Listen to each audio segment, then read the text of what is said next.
saya coba pesanin, saya juga nyobain di kultur gitu kan, Artemia tuh ternyata alhamdulillah berhasil, dan itu juga ada rumusnya, makanya nantikan ya. Ada rumusnya, jurus rahasia. Iya, ada rumusnya, tapi saya kasihkan ke semuanya. Yang pecinta kami Mas saya Aquatic, saya akan bagikan sharing ilmunya untuk kultur Artemia ini.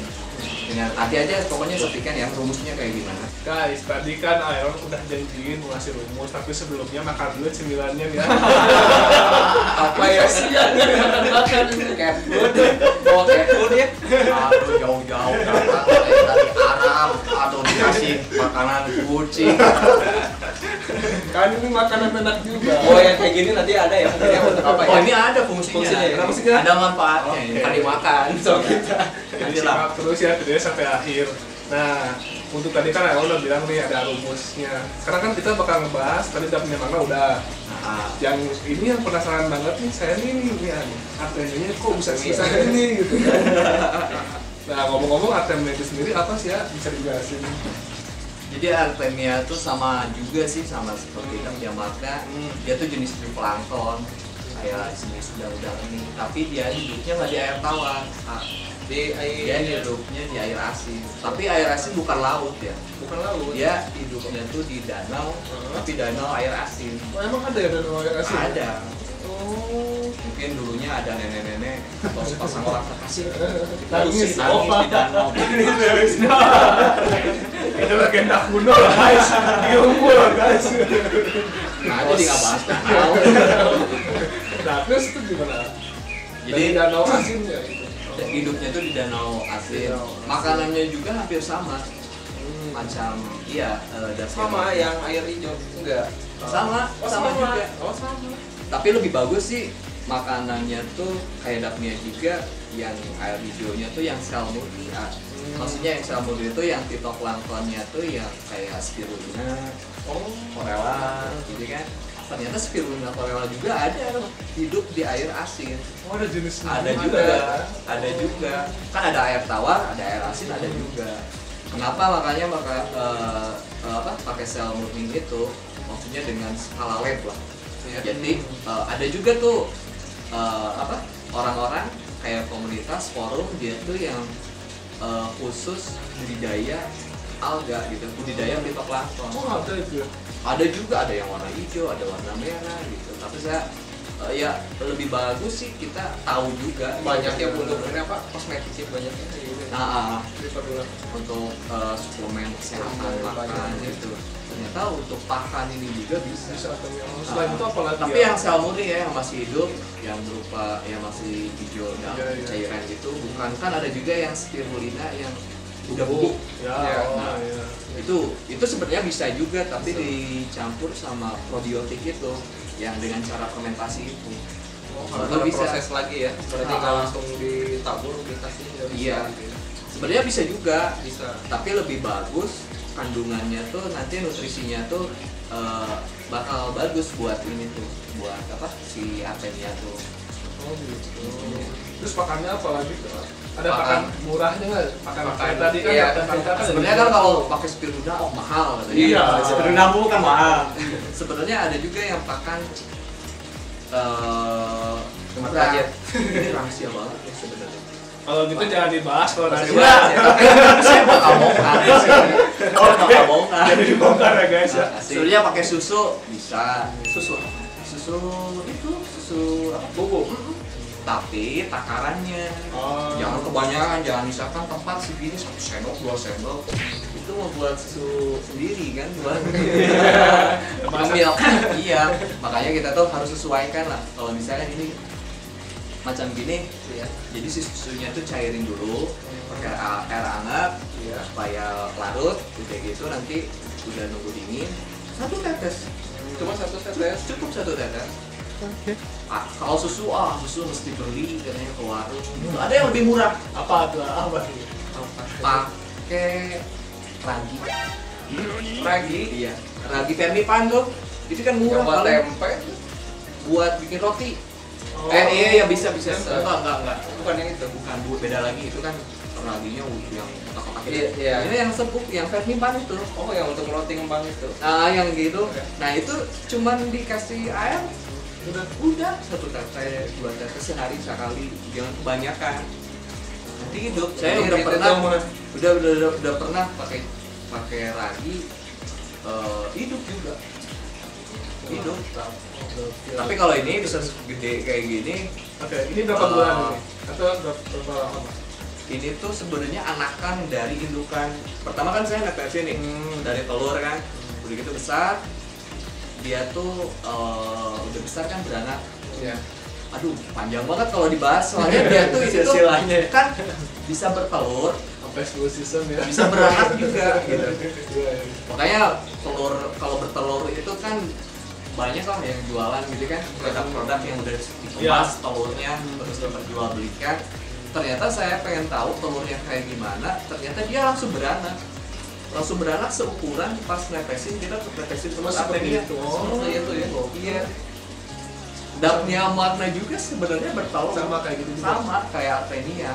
Wah. Tapi karena tergantung kondisi lingkungannya, Iya. tergantung juga sama, kalau ini kan air asin salinitasnya. Iya. Nah, salinitasnya Dengan keasinannya ya. misalkan kalau dia sesuai dengan alamnya, salinitas itu keasinannya, kadar garamnya, dia bisa bertelur. Berarti ini harus langsung diukur ya, berarti salinitasnya Iya. untuk sengaja Nah, untuk makanya dibudidayakan. untuk bisa hidup, saya sengaja ini malahan airnya itu udah diganti selama 2 bulan. 2 bulan. Iya. Ternyata tapi tuh masih pada hidup. Masih aman ya? Masih Iya. pada aman. Terus ini Makan. caranya gimana, cara kulturnya? Kalau gitu? Kalau dari kulturnya sih, Iya. ya beli telur dari telur sih. Beli telur ya, Tetap yang ya. telur itu Iya, ya, kan banyak netasin tuh ya. di online shop yang berapa gram Iya, gram tetap gitu ya. awalnya. Kita beli terus kita tetesin, terus alatnya, cara netizennya kayak gimana, terus kalian bisa lihat di Fajari Aquatic channel YouTube yang masih baru gitu kan. Jangan lupa di subscribe Jangan lupa channelnya di ya. subscribe. Terus Saya di baru tahu komentar. YouTube. Di situ ada jelas tentang Artemia dari tahapan awal sampai dia udah udah indukan lah, udah dewasa. Itu sampai dewasa, terus sampai dia beranak lagi. Di situ jelas saya jelasin sejelas-jelasnya. Nah, kalau misalkan Artemia ini kan makanannya tuh tadi kan pakai bakteri. Tapi kalau saya ini pakai ini, nyobain pakai bungkil. Baru lagi guys, tadi Bungkil, lagi ya. paling murah, sekarang bungkil apa nih? Bungkil kelapa sawit. Itu bungkil itu murah banget. Kilonya tuh cuma berapa ribu perak. Benar. Mungkin itu apanya tuh, kulitnya atau apa? Bukan, itu Apa? tuh jadi bekas ampas. Ampasnya, Oh. hasil pengolahan dari sawit ya, dari itu. itu kan banyak ampasnya tuh banyak banget lah pokoknya. Itu sekilonya murah banget. Bisa dicek juga di online shop gitu kan. Ternyata ya kendalanya sih emang nggak bisa beli sekilo atau 2 kilo gitu, jarang orang yang jual. Banyak mungkin ya. Makanya ini bagus loh, peluang usaha jualan bungkil. Iya, maksudnya kan kalau online kita lihat, wah ini murah nih, cuma berapa ribu perak. Tapi itu kan kuantitinya harus belinya berapa kintal, berapa ton gitu kan. Iya. Soalnya itu bungkil tuh buat campuran pakan ini, ayam, bebek, peternakan jatuhnya tuh. Tapi saya cobain ini di simulasikan ke Artemia, Iya. ternyata berhasil gitu. Saya cuma pakai bungkil itu dia masukin air, itu kan kayak kokopit lah, tapi bukan kokopit, beda lagi gitu. Udah gitu itu ada nutrisinya juga sih si bungkil itu tuh. Nah, campur air, terus kita airnya yang dipakai tuh. air dari Perasan si bungkil itu kita kasihkan ke Artemia. Makannya cuma gitu doang. Boleh juga bisa langsung, misalkan si bungkil cuma setengah sendok gitu kan, langsung kasihin tiap hari bisa juga seperti itu. Tapi kan kalau nggak mau kotor misalkan tempat pemeliharaannya, ya caranya dilakukan penyaringan gitu. Iya, Jadi disaring setelah diperas. Kan saya juga sering ya kalau kultur Artemia nih, tapi dalam jangka waktu 3 hari udah pada mati. Nah ini bisa sebesar ini, berapa lama ini? Iya pasti Besarnya Pak. sulit. Iya. Itu tuh Ini sebesar ini berapa lama? mana? Yang ini. Ini tuh anaknya sebenarnya. Iya, Saya Pak. bukan tetesin, ini anak dari indukan yang saya tetesin. Ini udah sebulan lebih lah. Terus paling lama berapa? Udah sebulan lebih. Rekor berapa lama? Saya pernah dulu sampai 3 bulan sih. Udah sebesar apa itu maksimal? Itu maksimal sih gini lah. Besar ini lah. dua Kita tiga sen. Iya, 3 senti kurang ya. Mungkin. Wah, mantap. Oh. itu dia unik lah kalau cara reproduksinya gitu, dia ngikutin jantannya terus nempel gitu kan.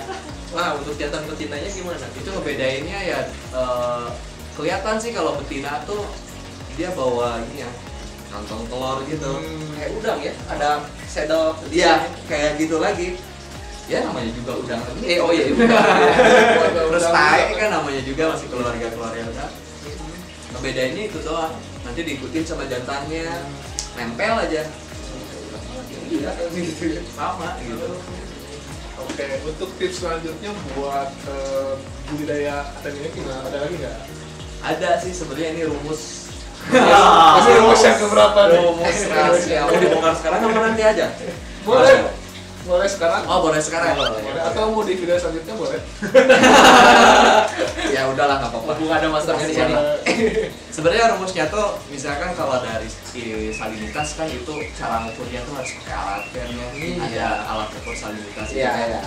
Dimasukin air Cuma harus. ada yang digital gitu, ada Iya, yang digital, manual. ada yang manual Analog gitu. Saya kan otodidak orangnya. Saya pakai perkiraan dengan cara ditimbang garamnya tuh. Ditimbang. Iya, ditimbang. Oh, jadi nggak punya Ya, saya di alat rumah. salinitas ya? Nggak punya. Saya Wow. punyanya cuma timbangan kue. Terus Saya gimana, timbang gimana? dengan cara 1 liter air itu membutuhkan garamnya tuh 60 gram. 1 liter air. 60 gram. Saya pakainya garam, bukan garam ikan, saya pakai garam dapur. Di warung-warung itu Iya, kan. iya. Makanya kalau misalkan kita volume air misalnya 100 liter nih, Iya. buat pembesaran misalnya si apennya, berarti 100 liter itu membutuhkan 6 kg garam dapur. Lumayan ya. Aduh, banyak banget ya. Iya, makanya emang sih budidaya atennya tuh agak bermodal dikit lah, tapi positifnya tuh banyak banget. Soalnya kan dari hama kan Sedikit. sedikit, nggak terlalu ini. Kayak misalkan dapurnya magra kan dapurnya magra itu ada petujen, ada misalkan apa jentiknya, Takutnya jentik gitu deh, Pak, ya. itu kan.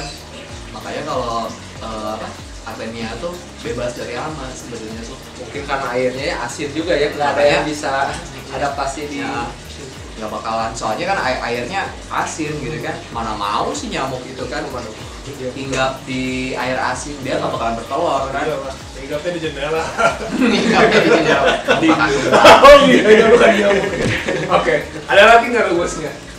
Terus udah aja sih, cuman segitu doang. Soalnya kan kalau misalkan dari air udah diganti-ganti, saya ini selama 2 bulan loh. Wah, Udah 2 diganti-ganti bulan, ya. tapi masih hidup. Masih aman ya? Sebenarnya sih emang lebih bagus pergantian air tuh misalkan sebulan sekali. Sebulan sekali itu dengan catatan misalkan sesuaiin. Kita dikuranginnya berapa? Ganti airnya di sifon gitu seperti Sama. biasa sama ya. Sama di sifon juga. Gokil guys. Ini udah profesor tingkatannya. Terus rumusnya apa lagi nih, Prof? Kalau artemia sih udah segitu aja sih. Oke. Dari rumus, dari kasih makan, terus kalau misalkan tempat penyimpanan buat budidayanya outdoor bisa, indoor juga bisa. Tapi kalau misalkan outdoor itu diusahakan jangan kena air hujan.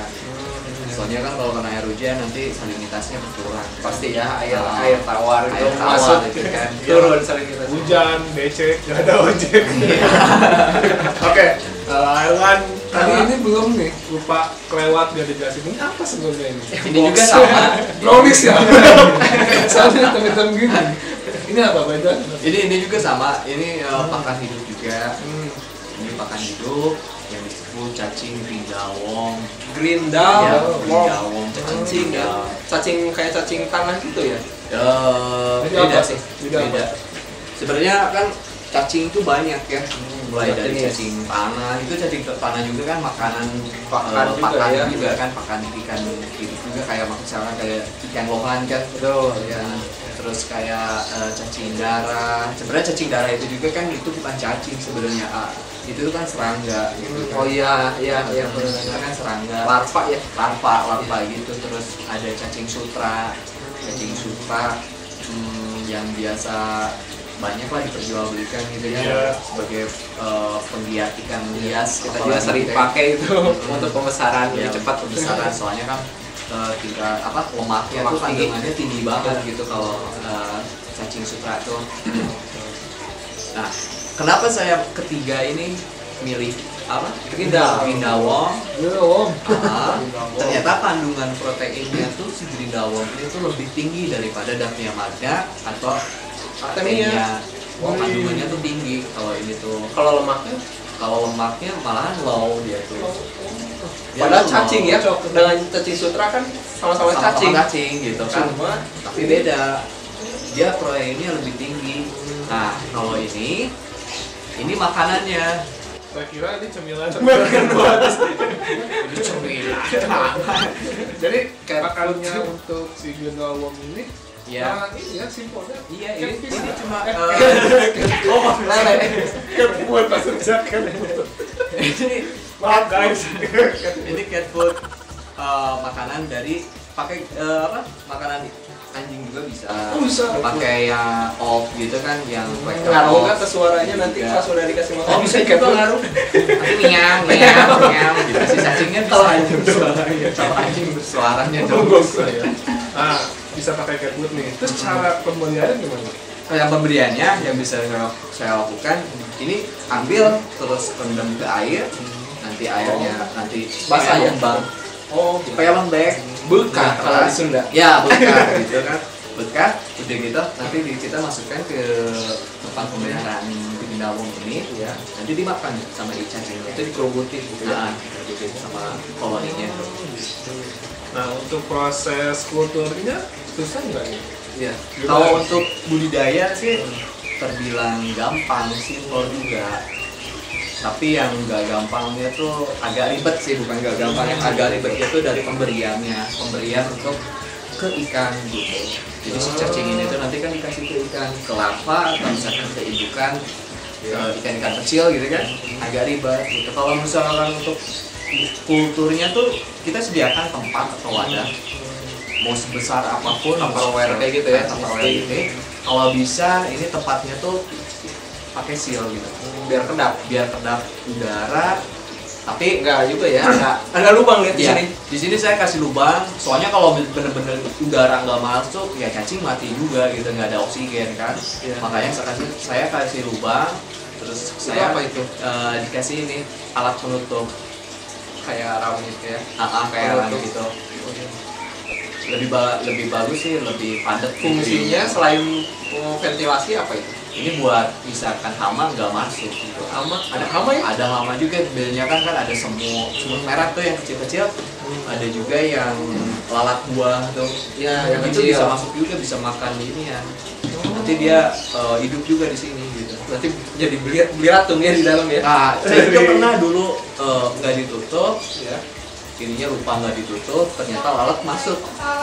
Lalat masuk, udah gitu bertelur, banyak belatung di dalam. Beli ratung. Nah, Tapi si makanya cacing aman ya sama belatung. cacing aman sama belatung, nggak bakalan apa-apa, kecuali kalau semut. Kalau udah keserang sama semut, apalagi semut merah, juga aja koloni yang cacingnya tuh nanti bakalan mati. Mati. Padahal cacing ini tuh hebat loh. Hebatnya tuh cacing ini dalam satu siklusnya tuh, Ya. dari misalkan dia reproduksi sampai dia akhir reproduksi itu udah nggak reproduksi lagi, cacing ini tuh bisa 1000 telur loh. 1000 telur. Satu cacing bisa 1000 telur. Terus kalau 1000 cacing, sekian Sekian banyak juta telur gitu. Dia bertelur, dia bereproduksi juga gitu sama. Berarti terbilang cepat ya kalau kultur ini dibanding kedua ini, enggak juga? Sama juga sih kalau ini, Sama. makanya harus banyak tempat lebih bagus gitu. Wadah ya. Tadi ya Banyak jadwal wadah. ya 7 tempat kayak gitu. Iya, yang 7 tempat gitu, nanti ada Senin Selasa nanti pengambilan Ada jadwal gitu. gitunya ya. Ada jadwalnya lebih bagus. Soalnya kalau misalkan kita satu tempat atau 2 tempat terus dengan cara Diambil. diambil buat dikasih ke ikan, Cepet habisnya juga. nanti kita kehabisan gitu. Makanya kita ada spare gitu buat minggu depan lagi gitu kan, buat minggu depan lagi gitu. Terus buat media ini tanah atau apa nih? Ini bukan tanah, Apa ada kuburan? kuburan lagi. Apa? Ini kokopit, Oh, kokopit serabut kelapa gitu. Cuma udah hitam gini ya, kok bisa? Atau dari yang kokopit yang Ini sebenarnya kan di dalam ini tuh harus agak dibasahin supaya lembab. Oh, Kayak lembab. iya, Kokopit iya, itu iya. yang alas untuk reptil ya? Sama, beda lagi kalau ini. Bisa Sama ya. sama juga. Cuman yang bubuk ya? Kalau ini yang udah di Halus. yang halus. Yang halus. Kalau yang buat daun tuh makanya sebenarnya bisa juga sih media itu kan disebutnya media ya. Iya, Di media. si cacing tersebut sebenarnya bisa juga pakai spons Spons. yang buat cuci motor. cuci piring buat nge-DJ. yang ada kuning udah gitu ada hijaunya. Oh iya. Nah itu juga kalau orang-orang bule itu yang hijaunya itu tuh Yang hijaunya Iya, yang dipakai. yang dipakai. yang hijaunya. yang hijaunya Oh, Yang lebih kasar ya? yang lebih kasar dia cuma kasih makan aja udah, tapi tetap kasih makan harus ditutup. Misalkan ini alasnya nih, kokopitnya kasih makan terus udah gitu cacingnya rebutin, nanti ditutupnya bisa pakai kaca, bisa pakai plastik, bisa pakai mika. Udah ditutup tuh apa, nanti kan si cacingnya bergerombol tuh, Ya. bergerombol pada ngumpul di situ, nanti kita tinggal ambil langsung, nanti pada nempel cacingnya, masukin ke air, dicuci, langsung kasihin ke ikan. Emang sih agak ribet lah, agak lumayan ribet untuk pemberian ke ikan, tapi dilihat dari kandungan proteinnya cukup tinggi. Oke, dari Zaki Magna sama si Artemia dan juga si Grindaung. Grindaung. Ini tuh kan AL1 sendiri budayakan kan. Ya, Nah, kenapa sih sebenarnya seorang petani, maksudnya ikan besar itu harus membudayakan pakan hidup itu sendiri? oh iya lah. Alasannya ya. Alasannya kenapa? Itu sangat jelas. Yang pertama itu kan memangkas dari pengeluaran ya. Jadi pengeluaran kita budget buat pakan ikan itu ya kita bisa menguranginya kan. Bisa kerasa lah, misalkan sama Anova juga ya. Betul banget, Kalau misalkan ya. kita di rumah udah banyak ikan, soalnya ini sesuai dengan ya pengalaman juga ya. Semakin kalau misalkan di rumah tuh ikannya 1, 2 kayak cupang misalkan beberapa gitu kan, itu nggak bakalan kerasa sih. Oh murah kan, kayak ikan pakan buatan pabrik itu kalau cuma berapa, tapi kalau misalkan udah banyak ya bakal kerasa sih Juga ya. efeknya bakal Kos pengeluaran untuk bakal makan. iya kosnya tuh bakal ini, makanya disarankan gitu kan, lebih baik kita budidaya sendiri, kultur sendiri si pakan alami ini tuh di rumah masing-masing gitu kan, supaya agak ya lebih hemat aja gitu. Lebih hemat. Jadi hukumnya wajib ya?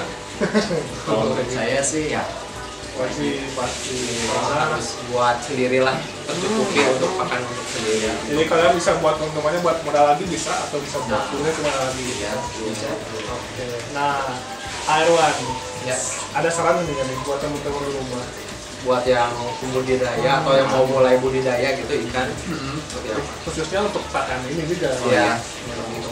Jadi saran dari saya sih ya, jangan terpatok dari Davia Magna, misalkan terus Artemia dan Grindaung aja gitu ya. Kan masih banyak juga ya variabel dari Pakan hidup. makan ikan itu kan sangat bervariasi gitu, ada dari sutra, ada Davia Magna, terus itu juga tata cara sama ilmunya juga sudah ada lah semuanya di internet. Kita cuma ebook-ebooknya juga kan banyak ya, tinggal kita download misalkan, terus kita pelajari gimana di YouTube channel orang lain juga kan banyak caranya seperti apa gitu. Makanya kalau saran dari saya sih alangkah baiknya gitu kalau misalkan kita lebih hemat untuk cost untuk biaya Pakan. makan alami lah.